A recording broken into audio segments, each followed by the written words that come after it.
Ladies and gentlemen, please welcome the moderator of the next session, Kateřina Procházková.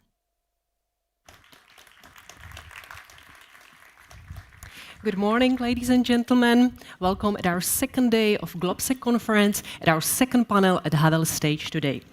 This panel, it's titled Taiwan, the Global Imperative for Stability. But we are not going to talk only about the Taiwan. We have more topics to discuss today. But let me maybe start with something else, introduce myself. As was said, my name is Kateřina Procházková. I'm a journalist. I'm working for Project Sinopsis, and Project Sinopsis and Jagello are partners of this event. There is one more debate that is co-organized by Sinopsis and Jagello that is going to take part on Saturday morning, and it's called America First, but not alone. So if you are missing maybe today, please join us on Saturday. Before we start, let me maybe mention two technicalities. Of course, there will be time for questions, so please prepare your questions ahead of time, approximately 5 to 10 minutes at the end of our session. And if you want to be sure that your question will be seen, please send us a question ahead. Do that through the Slido app.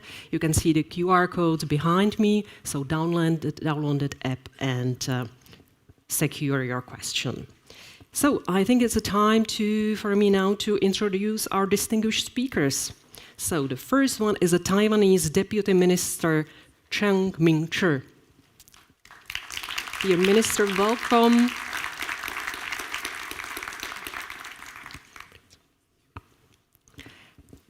Excellent, please. The second is the Senator Pavel Fischer, Czech Republic. Mr. Senator, welcome as well. It's a pleasure to have you here. Our third speaker is Ukrainian MP and Deputy Chairman Yehor Cherniev. Mr. Cherniev, good morning. Pleasure to have you here. And our next speaker is Estonian MP Raimond Kaljulaid. Welcome as well. That's a tricky name. And let me also welcome Ukrainian former Minister of Defense Oleksii Reznikov. Mr. Reznikov, welcome as well. Gentlemen, as I mentioned, the title of our debate is Taiwan, the Global Imperative for Stability. So the topic of today's discussion is the stability of the situation in the Taiwan Strait, of course, especially in the light of the ongoing Russian invasion in Ukraine. So let me, without any stops, to start with our debate and with the first question that goes to our two Ukrainian speakers. And I would like to ask about the situation in Ukraine. The Ukrainians' international security guarantees rested mainly on the Budapest Memorandum of 1994. that has proven rather illusionary. I'm sorry to say that, but this has manifested itself with painful clarity 20 years later after the Russian annexation of Crimea in 2014. In the next 8 years, however, before the full-scale onslaught in 2022, Ukraine seems to have made very quick progress in strengthening its defense. So my question is, how did the country manage to prepare itself in relatively short time for what many would have considered, I'm sorry again, say, lost fight? Would you answer maybe Mr. Cherniev as a first one, and Mr. Reznikov would follow? And if maybe you can give it as a lesson for our Taiwanese friends in there? Well, first of all, thank you, Kateřina, for the invitation. It's a privilege for me to be here. It's my first time in GlobSec. I hope that not the last time. If you're talking about the lessons that can be used by our Taiwan friends, I think we have to split these lessons to two main directions. If you're talking about tactical preparation, it's well, this full-scale invasion started in 2022, but the war started in 2014. And we have an 8 years of the preparation, and we understand and understood these years that Russia is our existential threat. So we have to be prepared to any scenario on the ground. Unfortunately, in 2014, we had just 6,000 of soldiers that could and were prepared for the fights, and I think our country was saved by volunteer soldiers. I was also one of the volunteer soldiers which took part in combat action in 2014. And we started this preparing for full-scale invasion from 2014 with the scaling up of our production of military things, with the preparation of our population. But if you're talking about, it's like a tactical operational level. If we're talking about strategical level, we have to see a science. And I think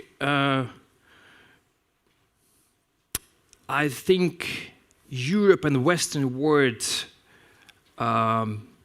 didn't want to see this science. First in 2008 with the invasion in Georgia, then in 2014 with the annexation of Crimea. It was a weak reaction on the actions of Russia.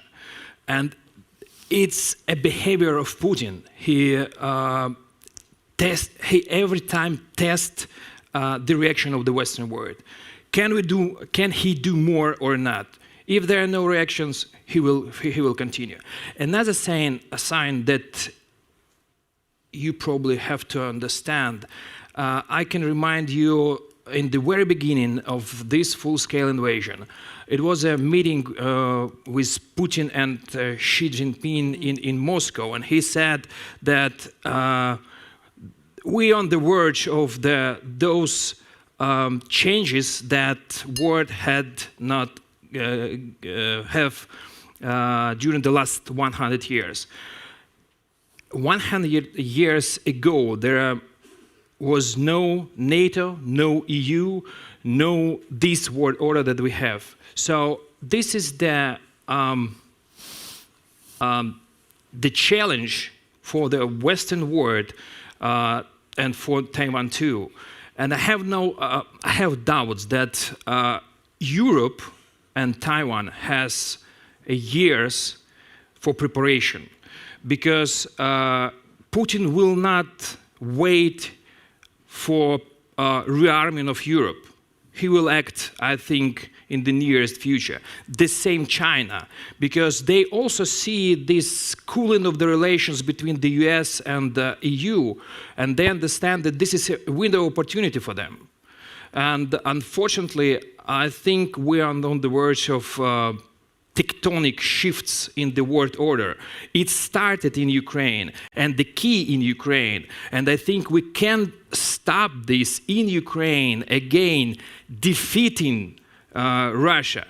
because without this, one of the key players in autocratic world, I think China will not start any invasion or any steps. But now is watching for what is happening in Ukraine. They understand that they can do it. I will stop here, but thank you. Thank you. I would like to give also floor to Mr. Reznikov. Your colleague mentioned that Europe was blind, that we didn't see what was happening, we didn't pretend or weren't able to pretend. So maybe can you just elaborate a bit on that? In your opening remarks, you mentioned Budapest Memorandum. Then in 1994, Ukraine refused to be the nuclear country. And instead of that, we got so-called guarantees. And one of the guarantor was and is Russia Federation.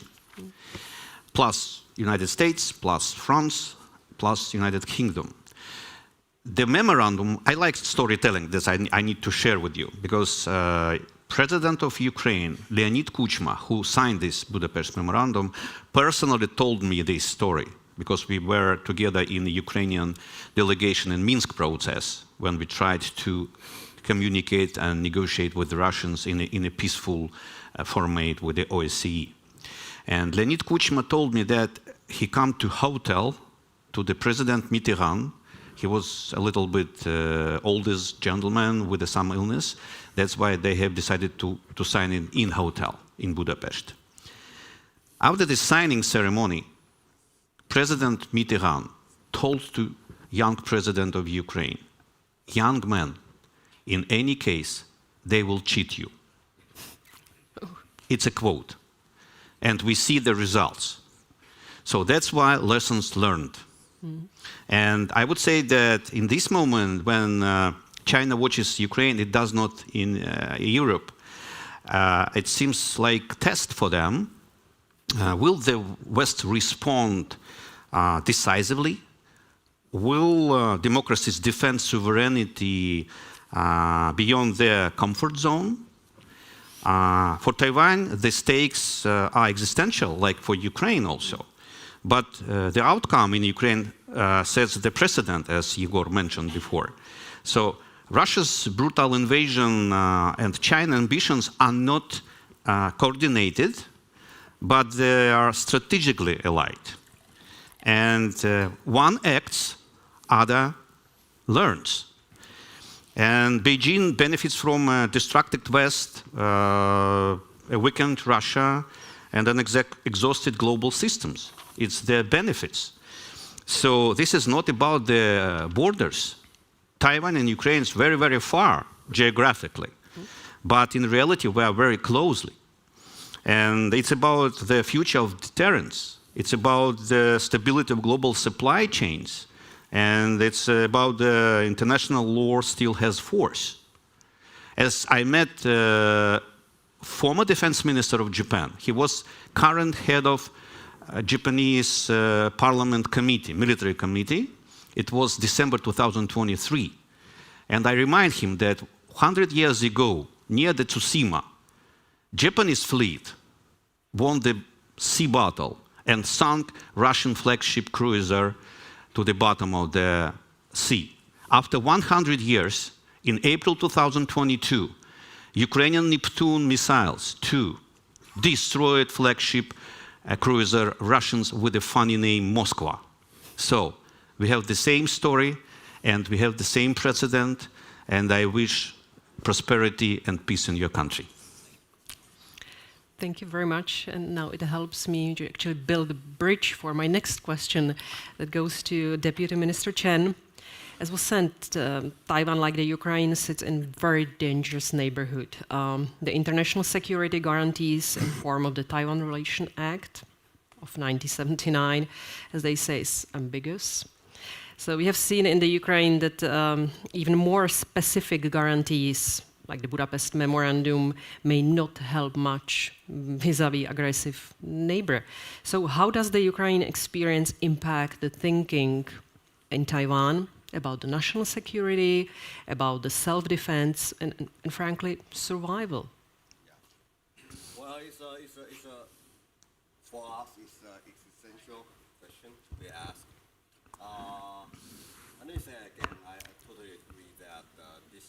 excuse me. Mic. Minister Chen, the mic isn't working. Just a second. Okay, can you try it now? No. Hello, not yet. So can we ask technician, please? Okay, so maybe Mr. Chen, the technician would come. So if you can keep your answer, and I will go back to. Okay. Is it fixed now? Yes. Russian yes. sabotage, you know. It's Perfect. like Perfect. Yeah, of course. Chinese sabotage. Chinese Keep- sabotage. Don't worry, President Zelensky yesterday has the same situation with. That's true. It can't be a coincidence. Yeah. That happened yesterday. I think that headphone is working. So you don't need this one. It's a GlobSec routine. Don't worry. We have to be ready for everything. This does not come from Taiwan. No, I think it's fine now. Thank you very much, Senator Fischer. It should be working. Is it? No, not No, so. yeah. The microphone is needed. Yeah. So please. 1, 2, 3. Got it. Please. Okay. Good? Super. Are we good? So, okay. I think these two theater actually resonate. We learned a lesson that history doesn't repeat itself often. It just rhymes. I would say that this is possibly, and in Taiwan we see it as our premier moment. If we walk back the history and see what could have been done to prepare to prevent a war like a 2022 invasion, I think we should have done that. So we salute to the very brave Ukrainian fighter and the people and the government. We see that you stand at the forefront of safeguarding democracy, to protecting our civilization against the brutal aggressor. So the lesson we learn is that paper is not enough. As you mentioned, that even though we have a 1979 Taiwan Relation Act, I think it's weaker than the Budapest Memorandum. So we cannot rely solely on that to prevent an invasion. Instead, if this is the premier moment for Taiwan, what have we done? I'd like to a little bit explain what we have done in Taiwan. So our approach is based upon clear priorities. So our priority is first, boosting defense budget. I believe that yesterday when President Pavel mentioned about 5%, that is a tall order. But our president just announced this year that Taiwan pledged to spend at least 3% of our GDP on defense. And also on top of that, we already start our defense reform project. We extend the service time of our conscript from 4 months to full years. And we provide them with better training. And now our exercise is more realistic rather than in theory. So this is the first item. And I think this is a call to all of the country in the world, in the free world. If you want peace, you have to prepare for a war. So investing and budgeting is the number one issue we have to do. Second is that we find that although similarly there is a size difference between Russia and the Ukraine, and still you can carry on pretty well. So investing in the asymmetric warfare is our number 2 in our priority. And we are actively stockpiling ammunition as missile. We are seeking opportunity to work with other countries in our drone program. We are pretty much good at the chip design. But other mechanical part, I think there are opportunity to work with other countries, including Ukraine, including the Czech Republic. So this is second element of how we prepare ourselves if this is the premier moment for Taiwan. Third is that we learn from Ukraine, we learn from other Baltic countries that it's important to have a whole society resilience program. So it's no matter it's come to the topic of the energy resilience, how to mobilize your reserve, how to have your civil defense. They are all within this project to do so. So we don't rely upon any the promise on paper. I think number one thing is to strengthen yourself and prepare a war so that we be able to seek peace through strength rather than other people's empty promise. Thank you very much, Deputy Minister. You mentioned partnership, alliances, so my question goes now to Senator Fischer, the well-known in Czech Republic as the foreign policy expert. Most countries like Czech Republic are bound by their one China policies and do not explicitly recognize Taiwan as independent state. Yet still maintain very close economic, culture, and even political relationship with Taiwan. But this ambiguity is perhaps helpful in practical times, but like for everyday relations. But the lack of clarity may contribute to miscalculations in times of crisis, like wars. So how can smaller countries like Czech Republic contribute to peace and stability in a remote region like East Asia? Can we? Thank you very much for inviting me to this panel, and I'm delighted to speak after Mr. Ministers, both of them, at the panel, because I think that the context, that the stage that they prepared is very inspiring. I think that if we observe how China and Russia behave and consider the world, they have something in common. They try to breach the very principles of the UN. If you see the text of Charter of United Nations, you immediately identify that there is a recognition of the right for self determination, for instance. There is inviolability by force of the borders, and there is also prohibition of the use of force as a threat. And you see both behaving in the same.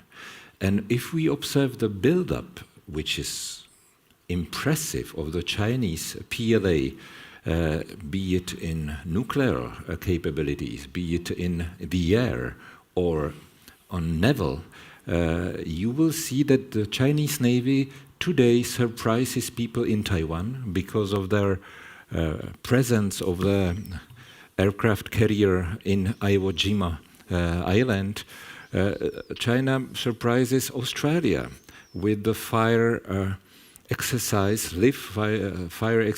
in Tasman Sea, when they breached every principle of civil navigation for aircrafts.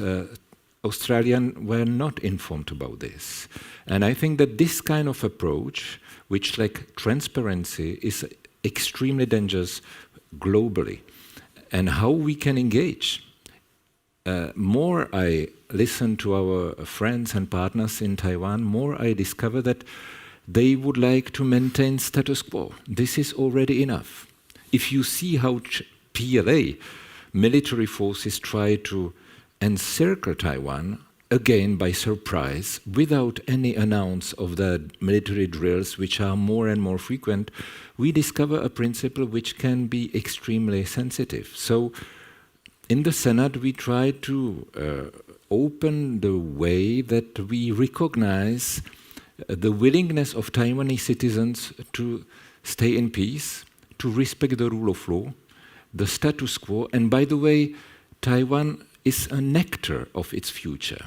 Already today, is a subject of international law because it is recognized by many countries worldwide, and it behaves as a partner of the game. And in this, in the Senate, we decided to invite, for instance, the Speaker of the Taiwanese Parliament, and at this occasion we approved a resolution which states at the opening that Czech Republic and Taiwan are actors of subjects of international law. It means that we are actors of our future. And this is something that liberates us from these very narrow-minded manipulations that China does, for instance, as far as 2758 resolution of the UN is concerned, where Beijing declares that this is one China resolution, and there is nonsense. If you read the text, there is nothing like this. We have to be extremely cautious because the world order based on the UN Charter is under threat, by the way, because of Moscow and Beijing, among others. Thank you very much, Senator Fischer. But aren't we again so naive, like in the case of Russia, when we are talking about the PRC? I know not you, but maybe some of other colleagues. So again, I will have a bridge and question for Mr. Kaljulaid. I would like to ask about the European position, about the position of the EU on both Ukraine and Taiwan after the current US turn to multipolarity, multipolar world. United States are no more or less explicitly telling Europe to take care of their own continent. Is that right? Would you agree? And leave the Indo-Pacific to US.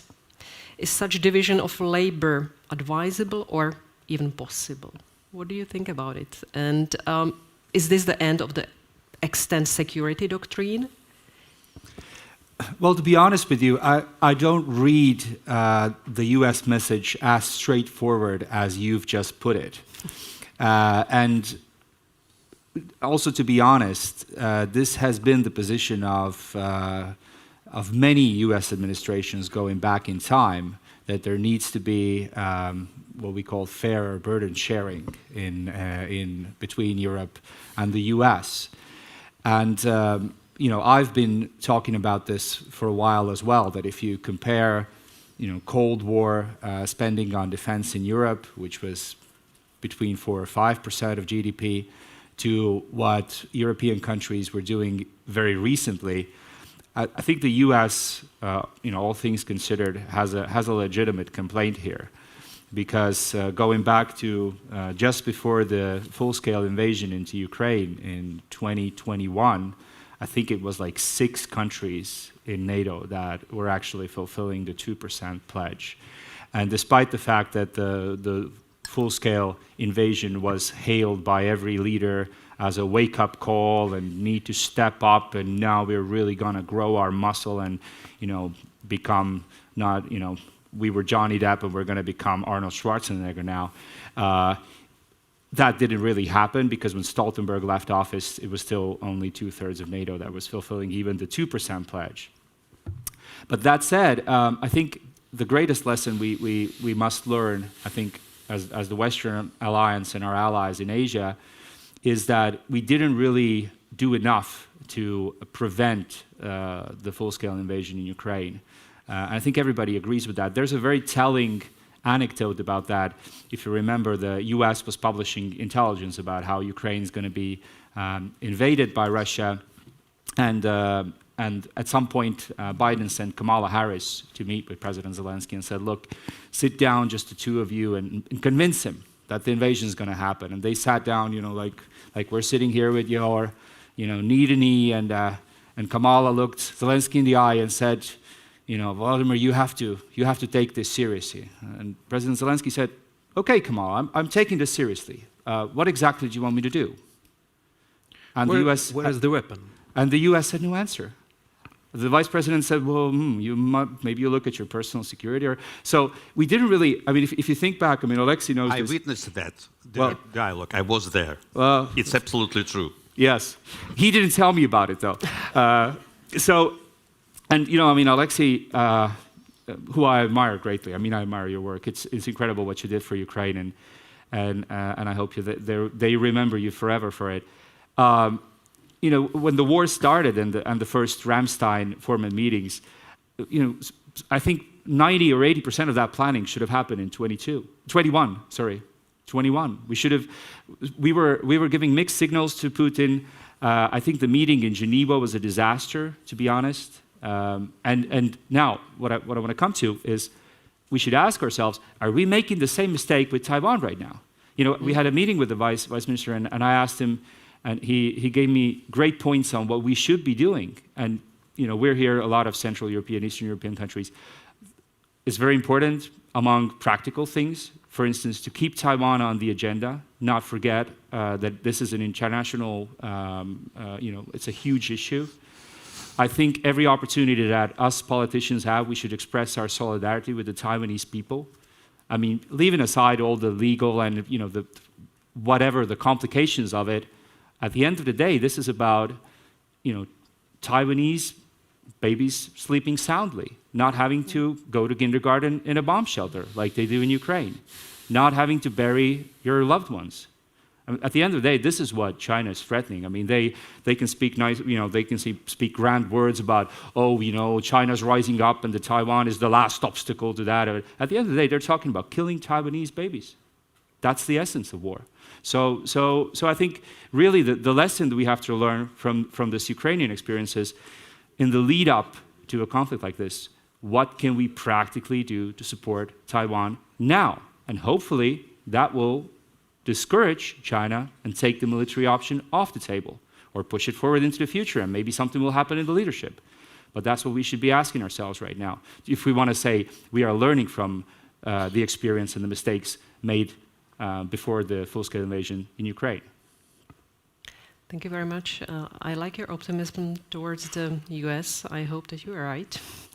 But let me now jump back, and as Minister Reznikov mentioned before, he's somebody who has been in the full thick of the war in Ukraine from the beginning. So, in conflict like this, when you are fighting off much bigger aggressor, and you depend to a large extent on international assistance and from the allies, what are the pieces that needs to be taken care of domestically, and what is the part that needs to be secured internationally?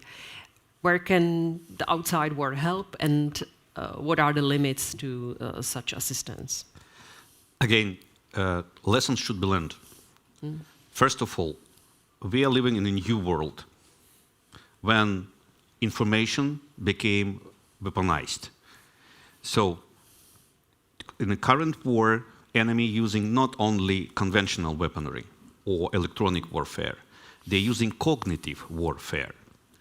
In the end of 2021, when it was a report of American intelligence services with the Pentagon representatives to the committee of the Congress. It was a closed meetings. But after that, it was so-called leaks to the media of the United States, and after that, it became the very popular cognitive bias.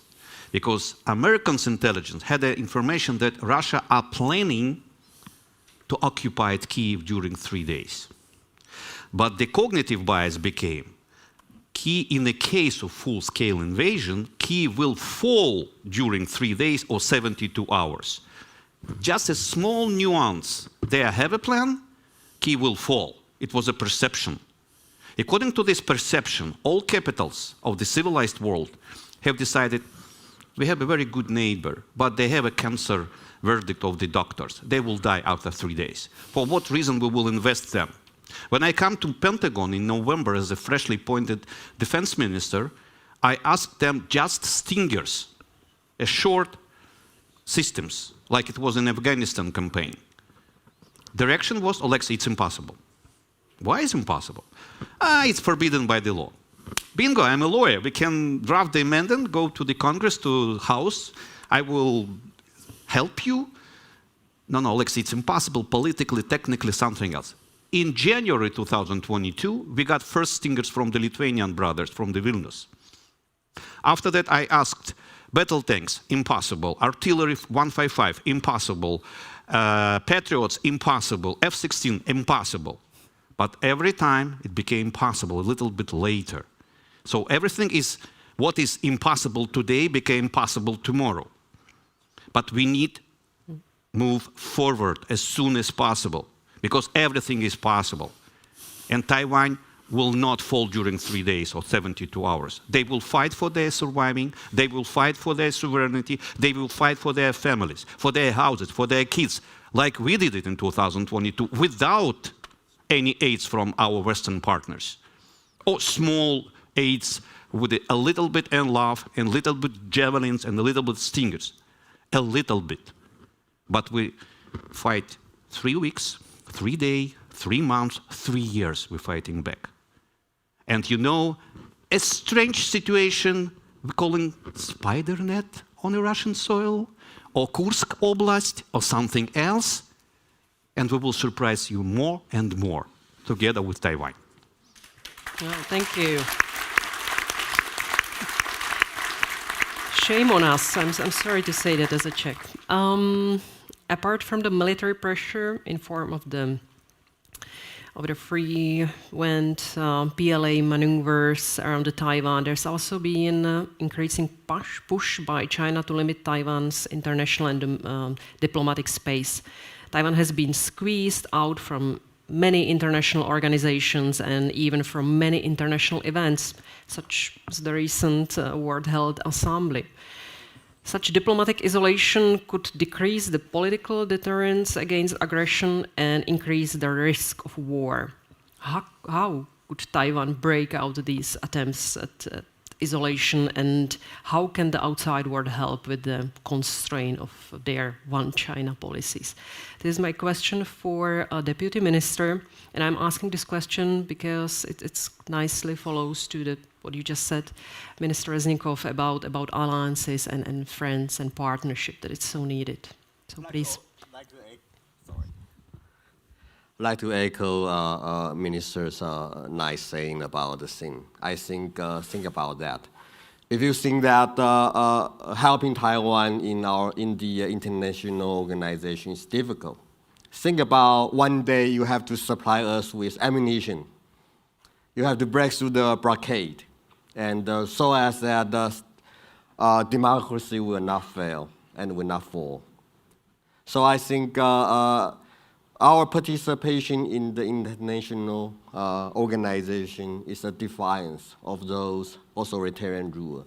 They want to destroy the rule-based international order, but in reality, it's not. They are thinking about a world that's dominated by them, or jointly by Putin and Xi Jinping.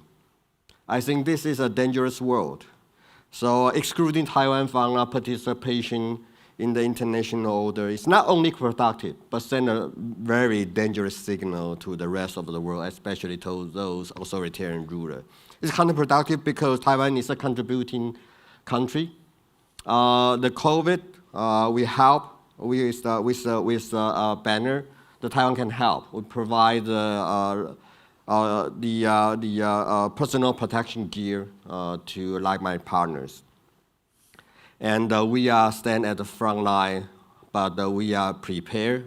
Our healthcare, our public health system is solid. So see us as the front line, and we see the warning signal to the back. So our participation in the WHA or WHO is important to the world, and as well as many other international organizations.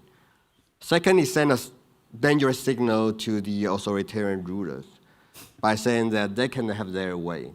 They can easily squeeze anyone from the international stage. I think if that is true, then anything could happen. Anything could happen. So by doing this, we can contribute. We are willing to contribute. Again, I mean, why we see in Taiwan that our fate and the Ukrainian fate is interlinked. That's because we believe our democratic allies should have it's like investing in the pool of goodwill.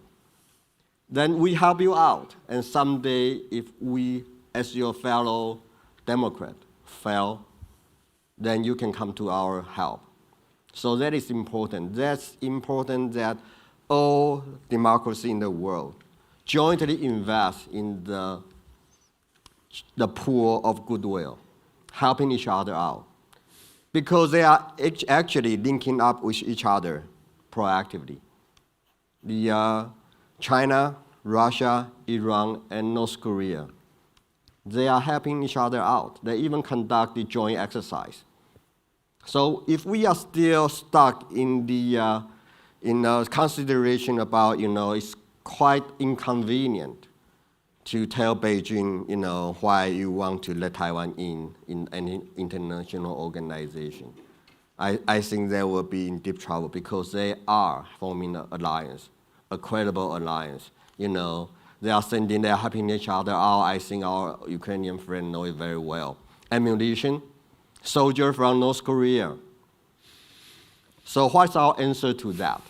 I think the answer to that is, first, let Taiwan be your partner in the international organization. We are going to contribute. We are going to bring good things to the international organization. And by doing so, that we are investing in that pool of goodwill. Thank you very much, Minister. Mr. Kaljulaid would like to add something? Yeah, just two points. So, first of all, when we compare these situations, we also be mindful of the differences. The first very important point I would make is that, unfortunately, Taiwan is much more vulnerable even than Ukraine was before the war. It's a totally different military operation if China decides to do something. There's no land border, but the scale is totally different. If you look at population size, territory size, the scale is totally different. These fundamentals, at the end of the day, also have a significance. The other point why it's very, very much different is I truly think that if China decides to move against Taiwan, the threat of this escalating into a complete global world war where hundreds of millions will die is much greater than it was with Ukraine. I think some in the West, sorry to say, were cowards and we let ourselves be scared by Russian rhetoric. We hugely, and some of our friends hugely overestimated the threat of escalation with Ukraine. And the fact that some of the aid was held back because of that is something that the history books will, I'm certain, will judge very negatively in the coming decades. So it's the risk of Taiwan is, I would say, similar to if Russia actually crosses the border of NATO. So that really puts us in the territory of moving towards a global conflict. And the second thing, I just very quickly want to come back on your point that I'm more optimistic about the alliance. The question is, I'm not an optimist or a pessimist. I'm a politician working for my country. And I think I cannot afford that comfortable position of, making this an academic discussion. If Estonia back in the early 90s when we went to Washington and said, we want to join NATO, and we were told, forget about it. What do you mean join NATO? Imagine if Estonian politicians went back home and said, you know what, they said no, so let's forget about it. Or the Ukrainians, you ask for, basically every step of the way, you ask for something. Imagine if Oleksii would come back and said, in Kiev, nothing we can do. They said no. No, it's, if you got to find a way in diplomacy to make the other side, to make an offer they can't refuse. And you come back, and they throw you out the door, you come back through the window, and they throw you out, you come back through whatever means you've got. So you just got to keep pushing. And there is precedent. You guys, at the end of the day, you got what you needed, late, true, but you got it. In the same way here. So in terms of the faith of the alliance, let's not adopt this position that, everything's now so very dismal. We should work to make sure that this alliance of Europe, UK, Northern America, NATO, and Asian partners, that it works. And we need to work on maintaining it. At the end of the day, if you think about it, I might disagree very much with Mr. J.D. Vance, for instance. But at the end of the day, I have much more in common with J.D. Vance than I do with Sergei Lavrov. And if you ask me who I want to be stranded on a deserted island after a shipwreck, I would prefer J.D. Vance to Sergei Lavrov. So I think that's what binds us. If there's U.S. people in the audience, I was just in the Midwest, I was in Ohio, and then there was a state trooper that said, we feel like you hate us in Europe. No, we don't. No, we don't. And I think the Midwestern people and the good people of Ohio don't hate Europeans as well. So we got to get past that political, noise. That's it. Thank you. It was nice round up. I think all gentlemen are brave here and are having same stance as you. But please, Mr. Cherniev, if you want to add something, and then I think we have last 5 minutes for the questions from the audience. I will try to be brief. You know, I have a feeling that we are now in the 30th years of the 20th century. We are trying to find the way how to make a peace deal with the aggressor, like a Hitler of the new year, of a present time, with the giving up something small, thinking that it will fit him and it will be enough. Don't make the same mistake as it was made 1 century ago. We understand that Putin will not stop. Unfortunately, Putin understands only the power, language of power. And we should shift from the deterrence of Russia to defeating of Russia.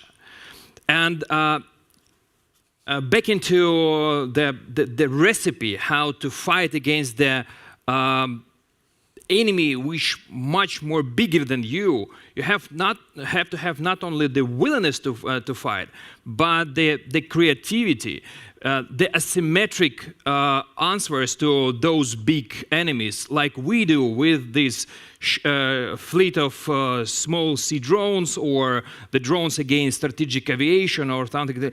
It's possible. But again, we would not survive without our partners.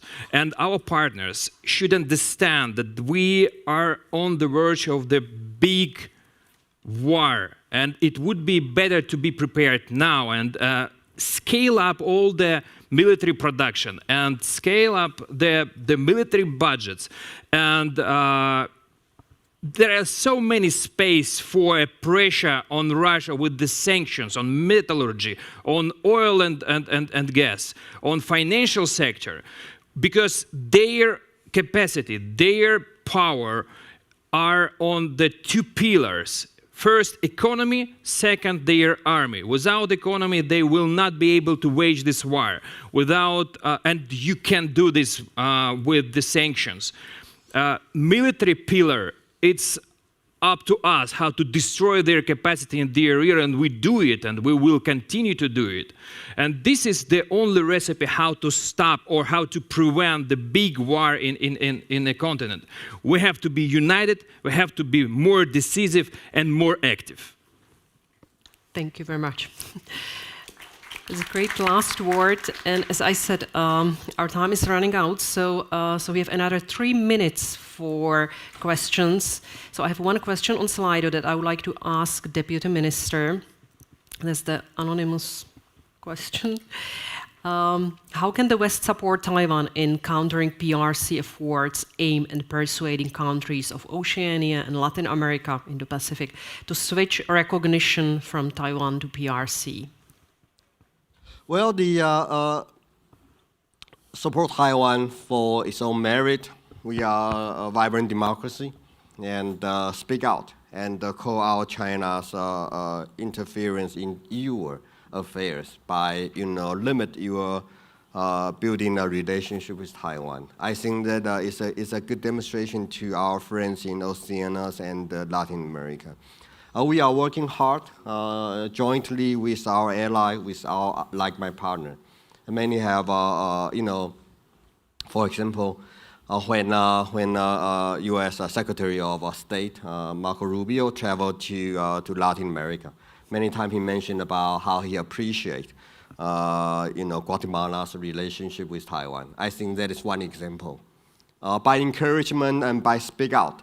That is the first step. The second is that try to upgrade your relationship with Taiwan. As I mentioned that we are the helping hand. We are willing to invest. We see that it's important for us to enlarge our global footprint for our enterprises. So I think this is 2 things that we urge the world to do. And yes, the correct, to sort of provide and call it out that the misinterpretation of the UN Resolution 2758 by PRC, I think that set a pretext for their invasion. So we should be very careful about all this kind of legal warfare. Thank you. There are no questions popping out, so I think we have time for the last one. How have the global security dynamics shifted following today's Israeli attack on Iran's nuclear facilities? That may be a question for Senator Fischer, if I may ask, or anyone, you gentlemen who would like to answer the question? Not really? Yeah, so please, Senator Fischer, if you're willing. Thank you so much. I think that we elaborated today on the global order based on principles of international law. And this is something that we have to pay attention not only as we speak about Russia and its aggression against Ukraine, but also as we consider the very dangerous build-up of PRC superpower, and be it in economic or military. But again, as we consider the whole Middle East, which is boiling, I think that the international law is of utmost importance. Maintaining double standards would undercut our authority and also to gather support for Taiwanese cause and for Ukrainian cause. Thank you very much. I'm sorry, it's time to thank you, our distinguished speakers, also to Globsec and our partners, Sinopsis and Jagello. And I should mention last sentence, please don't leave. We have now coffee break and we will be back here at the Pavel stage with another great discussion at 11. So once more, thank you very gentlemen. It was a pleasure for me.